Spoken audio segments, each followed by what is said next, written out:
नमस्कार दोस्तों, आज हम विद्युत पाठ का चौथा भाग शुरू करने जा रहे हैं।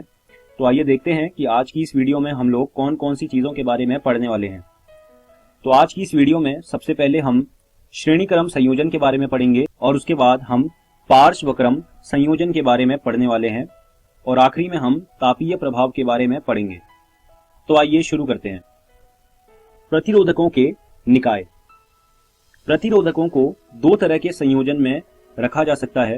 पहला संयोजन है श्रेणी क्रम संयोजन और दूसरा संयोजन है पार्श्वक्रम संयोजन।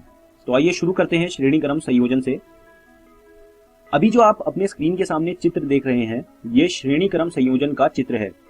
आप देख सकते हैं इस चित्र में जो पहले प्रतिरोधक का निचला सिरा है वो दूसरे प्रतिरोधक के पहले सिरे से जुड़ा हुआ है और ऐसे ही आगे।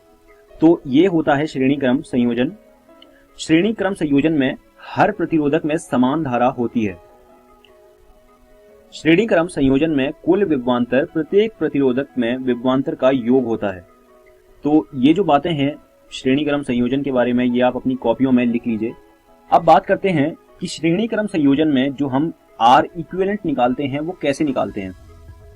तो मैंने जैसा कि आपको बताया कि जो विभवांतर है वो दोनों प्रतिरोधकों में जो विभवांतर होगा उसके योग के बराबर होगा। तो V बराबर V1 प्लस V2।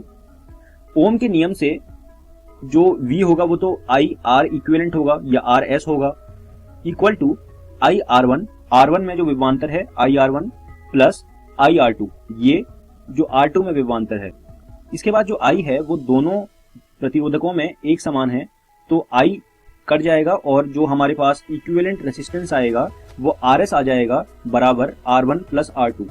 तो यहाँ पर अगर 10 प्रतिरोधक भी श्रेणी क्रम संयोजन में लगे होते तो हमें क्या करना था, जो हमारा इक्विवेलेंट R आता वो बराबर होता R1 plus R2 plus R3 plus R4, ऐसे करते करते R10 तक, ऐसे ही 20 के लिए, ऐसे ही 30 के लिए। तो ये होता है श्रेणी क्रम संयोजन में R इक्विवेलेंट।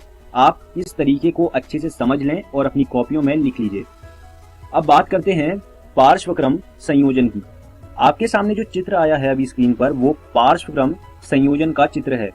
पार्श्वक्रम संयोजन में कुछ इस प्रकार से प्रतिरोधक लगते हैं। इसके अलावा कुछ बातें पार्श्वक्रम संयोजन के बारे में। पार्श्वक्रम संयोजन में हर प्रतिरोधक में समान विभवांतर होता है। जैसे वहां पर हर प्रतिरोधक में समान विद्युत धारा होती थी, वैसे ही यहाँ पर हर प्रतिरोधक में समान विभवांतर होता है। कुल विद्युत धारा प्रत्येक प्रतिरोधक से प्रवाहित होने वाली धारा का योग होता है पार्श्वक्रम संयोजन में। आप इन दोनों बातों को अपनी कॉपियों में लिख लीजिए। अब बात करते हैं पार्श्वक्रम संयोजन में जो R इक्विवेलेंट होता है कि वो कैसे निकालते हैं। आपको जैसे मैंने बताया कि जो विद्युत धारा होती है वो प्रत्येक प्रतिरोधकों में जो विद्युत धारा है उसके योग के बराबर है। तो I equal to I1 plus I2। मैं ओम का नियम लगाऊंगा तो I हो जाएगा V upon R equivalent, I1 हो जाएगा V अपॉन R1, I2 हो जाएगा V अपॉन R2। जब V कटेगा, क्योंकि V जो है वो दोनों प्रतिरोधकों में बराबर है, तो V जब कट जाएगा तो हमारे पास आखिरी में आ जाएगा 1 अपॉन R इक्विवेलेंट बराबर 1 upon R1 plus 1 upon R2। तो ये जो होता है ये R इक्विवेलेंट का फॉर्मूला होता है पार्श्वक्रम संयोजन में। अगर यहाँ पर 5 प्रतिरोधक होते तो क्या हो जाता है, यहाँ पर 1 upon R1 plus 1 upon R2 plus 1 upon R3 plus 1 upon R4 plus 1 upon R5। और वहीं अगर 10 होते तो वो 10 तक चले आता, R10 तक चले आता, 20 होते तो R20 तक चले आता और ऐसे ही चलते जाता। तो पार्श्वक्रम संयोजन में जो ये फॉर्मूला आता है आप समझ लीजिए कि इसका उपयोग कैसे करते हैं और इसको अपनी कॉपियों में भी लिख लीजिए। अब बात करते हैं विद्युत के तापीय प्रभावों के बारे में। तो जो स्रोत ऊर्जा होती है वो लगातार गर्मी के रूप में निकलती है। आपने अपने घरों में देखा होगा कि जहां पर बल्ब जलता है तो जहां पर बल्ब जलता है उसके आसपास थोड़ा गर्म माहौल हो जाता है। तो होता क्या है, जो विद्युत है वो गर्मी अपने अंदर से निकालती है, तो वहीं से आता है विद्युत के तापीय प्रभाव। यह प्रभाव विभिन्न उपकरणों में उपयोग किया जाता है, जैसे कि इस्त्री।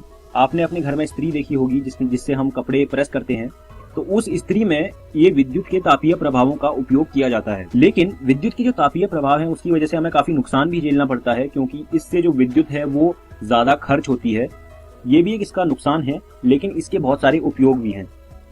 बात करते हैं निवेशित शक्ति की। तो जो निवेशित शक्ति का फॉर्मूला होता है वो होता है P इक्वल टू VI। आइए अब देख लेते हैं T समय में उत्पन्न ऊष्म की मात्रा का फॉर्मूला।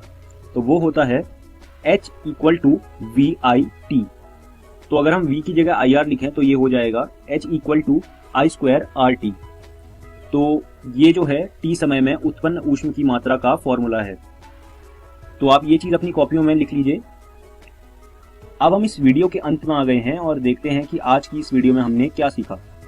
सबसे पहले हमने श्रेणी क्रम संयोजन के बारे में पढ़ा, उसके बाद हमने पार्श्व क्रम संयोजन के बारे में पढ़ा और आखिरी में हमने तापीय प्रभाव पढ़े। मैं उम्मीद करता हूं आपको मेरी पढ़ाई हुई सारी चीजें समझ आई होंगी और मैं आपको ये सुझाव दूंगा कि आप ये सारी चीजें विज्ञान की NCERT से पढ़ लीजिए। आने वाली वीडियो में हम लोग सबसे पहले तापीय प्रभाव के व्यवहारिक अनुप्रयोग पढ़ेंगे, उसके बाद हम लोग विद्युत शक्ति के बारे में पढ़ेंगे। धन्यवाद दोस्तों।